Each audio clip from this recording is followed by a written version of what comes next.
So today is our STEAM experience. Our STEAM experience really helps our students show what they've learned about science and technology and engineering, and art is involved, and math.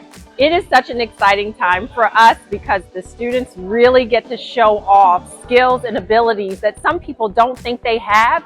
When you come to our STEAM experience, you know how incredible my kids are. So succulents, so they survive with a lot of heat and little water.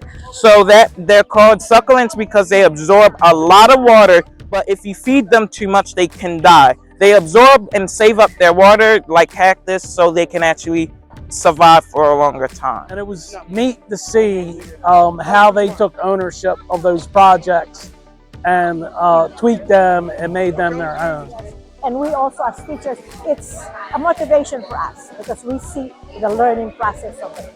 I want folks to walk away with any child that you unlock their potential and you meet them where they are in their skills and abilities.